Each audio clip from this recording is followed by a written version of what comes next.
అంటే భయభ్రాంతులకు గురి చేసి వాళ్ళని టెర్రరైజ్ చేసి వాళ్ళని అక్కడి నుంచి వెళ్ళిపోయేలా చేసి అక్కడ ఖనిజ సంపదను దోచేసి కార్పొరేట్లకు అప్పగిస్తున్నారు. ఇప్పటికే మొదలైపోయింది. కాబట్టి ఇంకా కర్రగుట్ట కింద ఉందా, ఇంకా ఏ ప్రాంతంలో ఉందో అవి కూడా దోచేయడానికి, అవి కూడా తవ్వి కార్పొరేట్లకు అప్పగించడానికి, ఎట్లయితే ట్రంప్ గులాంగిరి చేస్తున్న మోడీ షాలు ఇంకా ఆయన సుంకాలను అంగీకరించడం, ఆయన విషమ షరతులను అంగీకరించడం, ఆయన పెడుతున్న అడ్డమైన కండిషన్స్ని అంగీకరించడమే కాదు, మీ కార్పొరేట్ కంపెనీలు కూడా మేము మేలు చేస్తాం, మా దేశ కార్పొరేట్లకి మీ దేశ కార్పొరేట్లకు కూడా మా దగ్గర ఉంది, దోచి పెడతామని చెప్పడం కోసం ఈ ఆపరేషన్ కగారు 1 అయినా, డెడ్ లైన్ అయినా 2 అయినా.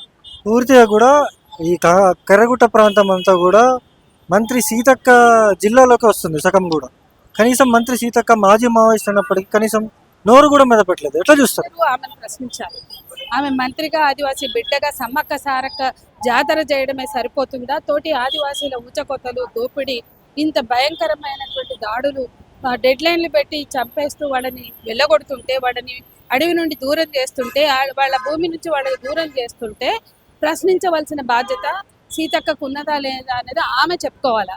మేమైతే ఆదివాసీ నేతలు ఎవరైనా ఖండించాలని కోరుతాం. ఆదివాసీ నేతల బాధ్యత అంటాం. ఈ ఆదివాసీల ఓట్లు అడుక్కుని అధికారంలోకి వచ్చిన ఏ ఆదివాసీ నేత అయినా, ఉత్తర తెలంగాణలో బీజేపీకి ఓట్లేసి గెలిపించిన నేతలు ఇక్కడ ఊచకోతలకు వస్తున్నారు. ఒక సీతక్కనే కాదు ప్రశ్నించాల్సింది, ఉత్తర తెలంగాణ మొత్తం బీజేపీ వచ్చింది, వాళ్ళు ఊచకోతలకు వచ్చి చంపుతుంటే అక్కడ ప్రజలను కూడా మనం ప్రశ్నించాలా.